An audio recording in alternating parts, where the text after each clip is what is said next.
You're watching KHQA Overtime with Chris Dewar, working for you. And this is Saturday, April the 20th, and you have indeed entered overtime. Mother Nature was on our side today, a bit chilly, but hey, you know what? We had a chance to get out there and play some ball. Now, this Saturday was a little bit thin as it usually is because of prom festivities taking place in parts of the tri-states, but still a loaded day of fun, including some softball right over at 10th and Jackson at the Q&D Slam. Eric Orn and company looking to keep the train rolling, and that's where we take you first. Yes, to the backyard. Quincy Notre Dame taking on Jacksonville this morning. Tell you what, the Raiders were not playing around, up 2-0 already in this game. Morgan Winking, have yourself a day. She's going to start things off here with a slap to shortstop. She's going to beat that throw to first, and things are just beginning. Then it's going to be Lainey Fessler. Yeah, she's going to find some green grass to the right side of the field. Winking is going to score on this play right here to make it 3-0 Q&D at this point. Next inning, though, Mackenzie Gerard in the circle for Jacksonville. Yeah, beautiful all-speed stuff from her for the strikeout, but that Q&D lineup so lethal. Lauren Miller, she's going to step to the plate right here, hits one hard to third base. Yeah, not handled cleanly. She's going to reach safely. But you know what? Gerard would answer right back in the circle once again. Another strikeout for her right here. Yeah, that's the second out of the inning, and you think that Jacksonville is going to find a way out. But you know what? Peyton Stupavsky and company, they have something else to say. She's going to reignite this Lady Raider offense right here. She turns this shallow fly ball into a double. This is going to put runners on second and third, and things are going to start to roll for the Lady Raiders in this one. Lauren Miller going to score right here on a pass ball. That's going to extend the lead out at this point in the game. And then I'll tell you what, we talked about Morgan Winking. I told you she had a day. Check her out here again. Yeah, that left-handed slap swing right here from her, a thing of beauty down the first base line. She's going to beat it. Another run scores. It's 5-0 Q&D at that point. Later in the game, Winking, yes, another pass ball. She's going to take advantage of it. Mind you, this is all with 2 outs. Quincy Notre Dame racking up the runs right here with 2 outs, a little 2-out rally. Now, next inning, Mackenzie Gerard trying to help her own cause right here with the base hit. But you know what? Brooke Bowden, she would shut it down. She was having none of it. She gets a strikeout right there. And then how about this? Bowden's going to go right to work in the box. Yeah, she's going to have a single down the left side right here. Good piece of hitting from her. Then it's Alyssa Lee coming up here. She's going to hit a pop-up. Yeah, this one's gonna go to left field. It drops. The runners are going to be at the corner at this point, and then some fun's going to begin right here. Lauren Miller, yeah, that bat's been hot for Lauren Miller as well lately. She's finding some green grass in right center field. That plates another run for Quincy Notre Dame. And then Mara Becks, yeah, heading to Culver Stockton for some softball, and she shows you why right here. She's going to get a hold of this one. Check this thing out. I thought this thing was leaving the yard for a second, but it's going to hit the fence right here. 2 runs going to score, 9-0 Quincy Notre Dame at this point. And Morgan Winking, yeah, she's done it twice already. Why not a third time? And just check this one out. She's going to do, yeah, the slap thing again. Watch this ball just stick right there. It just stuck. And she's safe at first base right there. That's going to set up Chloe Schreck to put this ball in play for an RBI. Quincy Notre Dame rolls in this one. 12-0 is your final in that one. As we jump over to the scoreboard, we look at another score from the Q&D Slam. How about Camp Point Central jumping all over Jacksonville in that second game? 19-9 your final that one. As you remember, no Porter AC this year as their community was struck with tragedy over this week. Our thoughts and prayers go out to that community. Let's do some more softball now over in Payson. Payson taking on Liberty. This one was a fun game to be at early on.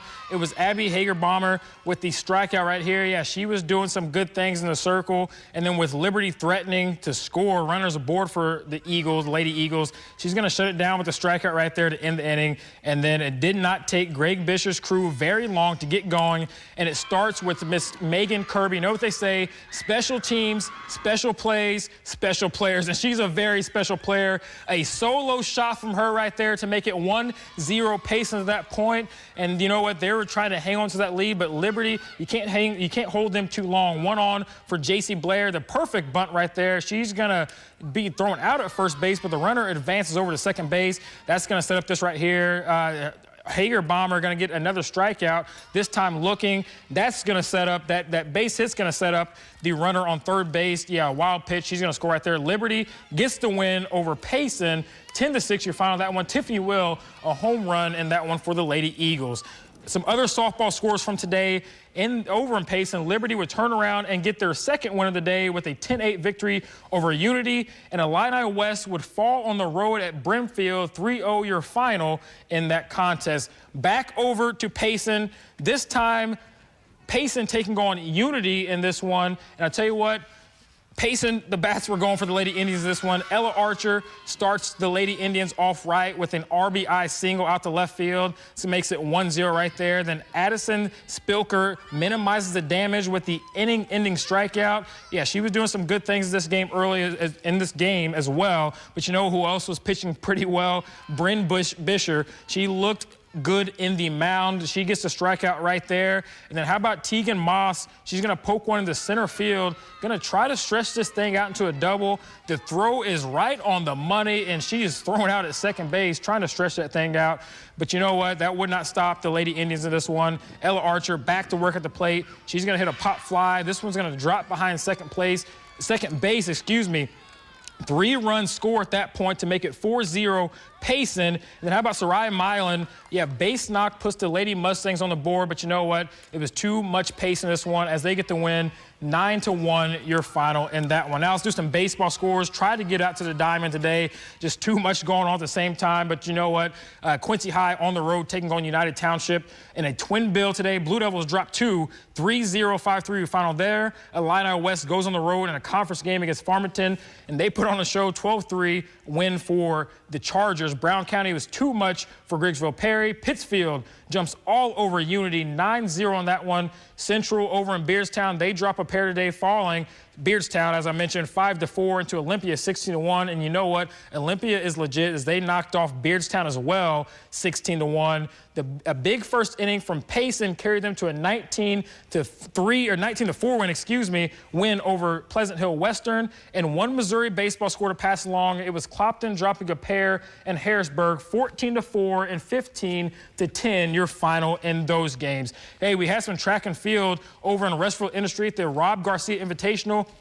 As we look at the scoreboard right there, we're going to see some results here from the 100-meter dash. Ian Benziker, yeah, we know he's really fast. He takes first place in a time of 10.89. Keegan Sunday, your second-place finisher, 11.23. Kylan McClellan from Macomb in third.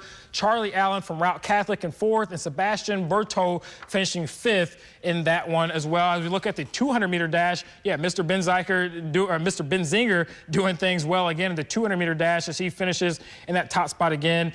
Similar stats right here, similar finishings right here. Keegan Sunday in second place. Kylan McMillan would finish in fourth this time. Isaiah Knott's taking that third place spot from Illini West. Those guys can run from IDub. And Charlie Allen of Route Catholic finishing in fifth place in that one. The 1,600-meter run, yeah, we know Thomas Hess of Quincy High. He gets the win in this one with the time of 4 minutes and 51 seconds. Teammate Cameron McDonough of Quincy High as well, finishing in 4 minutes and 52 seconds. Lane Ober to Liberty finishing in a time of 4 minutes 56. Then it's Joel Sosa of Beardstown finishing in fourth, and Chase Mudd from Illini West finishing in fifth. As we look at the 110-meter hurdles, Zach Weir of Camp Point Central, yeah, he's going to take home top honors in this one. Yeah, he can flat out fly in right there. Kane Mitchell of Brown County would finish in second in that one. And then we see right there Kyler Glau of Macomb finishing third. And then we look at the field events right here. We're just going to show you some champions. Ephraim Wua of Rushville Industry would take home top honors in shot put with a throw of 14.09 meters. Tanner Gim would take it home in discus with a throw of 39.97 meters. In the pole vault, it was Brody Brush jumping 3.73 meters. And in triple jump, it was Jack Thompson taking home first place with a jump of 12.92 meters. As we look over at the girls' side now at the Rob Garcia, it was Addie Foss of Central in the 100-meter dash taking home first. Yeah, Central, we know what they do, what Brad Dixon does with that speed classes, showing off right there.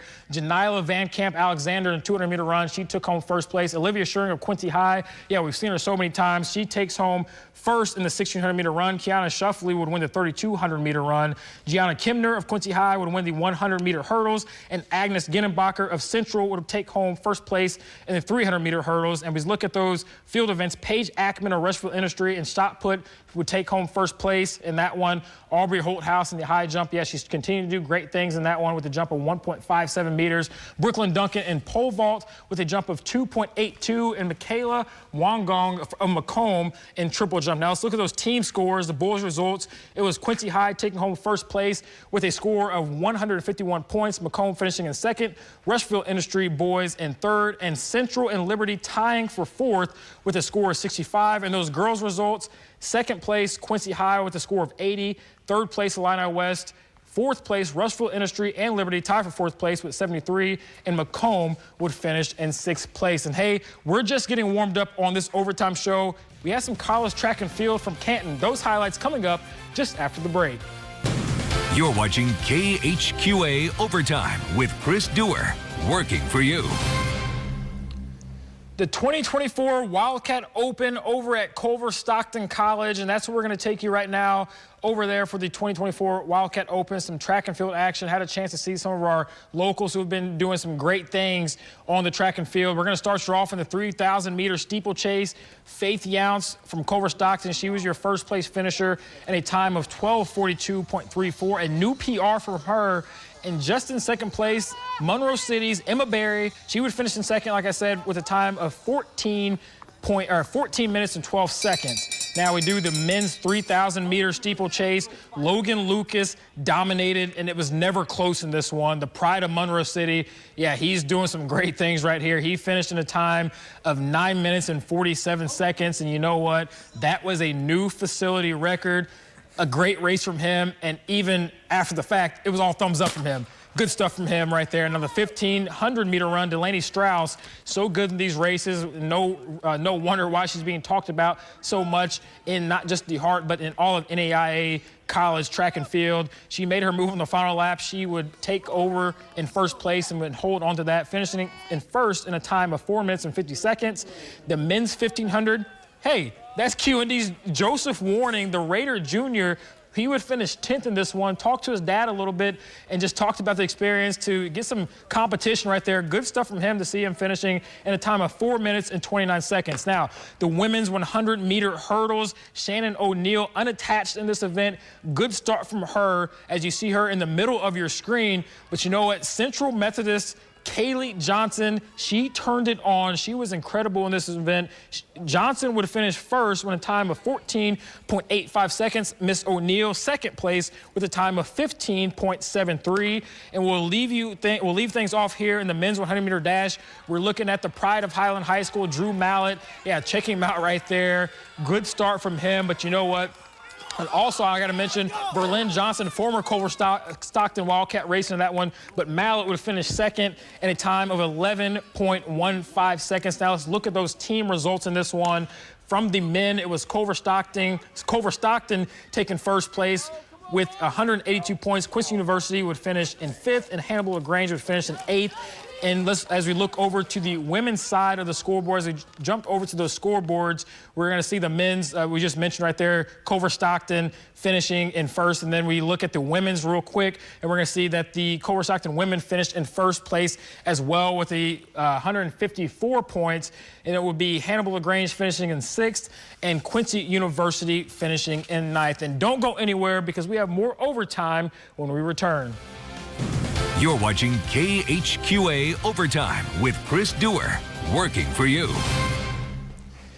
Quincy University at home in a doubleheader on this Saturday afternoon, taking on Southwest Baptist. Game one, the Hawks get the win 4-2, looking to win the series in game number 3 as we jump over to those highlights. And I'll tell you what, when I got to Quincy University in the second inning, the score was already 9-0. But you know what? The Hawks didn't need much more than that. After a leadoff walk, check out Jake Vitale. He's going to fly out to right field.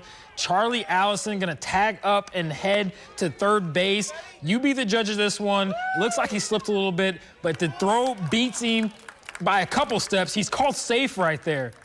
He's called safe. But you know what? So runners on third. He's in scoring position now. A few batters later, it's Brock Boynton. He gets a hold of this one, just hit it right at the left fielder. Allison going to press his luck again and try to tag from third and score.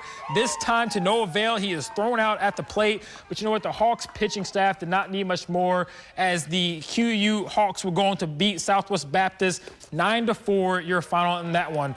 Over to the scoreboard now for some more baseball scores. We see Culver Stockton split the day with Park. 5-4 winners in game number 1, but would drop game number 2, 9-2 your final in that one. John Wood would also split on the day, winning game number 1, 10-7, but they would drop game number 2, 6-5. That was against ICC. And then we look at the Quincy University Hawks softball team. They fall in game number 1 to McKendree 9-2, but what a bounce back win for the Hawks as they get it done, 8-2 your final in that one. Now, as it would seem, Western Illinois will be losing Reagan McCowan to the transfer portal, but J.D. Gravina and staff know that is a major opening. That is a major opening they have to fill. Now it's becoming more the norm to go to the transfer portal to find all your needs. However, Gravina is taking a different approach, an approach that does things like sign players like Biggsville's West Central's Shelby Bowman and build teams around them and add her to a mix of players that have already laid the foundation.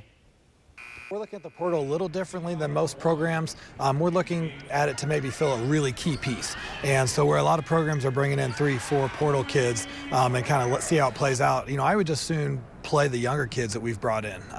And so we are looking at a portal kid, but we're not looking to build our team around that type of a player. I like what we're trying to do here. You know, it's a crazy world with the transfer portal, and we're really trying to find some core kids that we can continue to build around, and we have some. Addie Brownfield's a big one, Allie Meadows. I mean, we still started a young group. Kaylin Reed's going to be a really nice player. We've got some older kids coming back in Mallory McDermott, Kenny Flanagan, where we have a great core that we're trying to build around. And, you know, I've always been a big fan of recruiting local kids. And so we've been trying to hit that even a little bit harder in these last couple years. And I'm hoping that will continue to pay off when you look at kids that are going to be really committed to the program. Love what J.D. Gravina has brewing over there at Western Hall. Always a blast to watch his teams play. Hey, don't go anywhere. More overtime when we return. You're watching KHQA Overtime with Chris Dewar, working for you.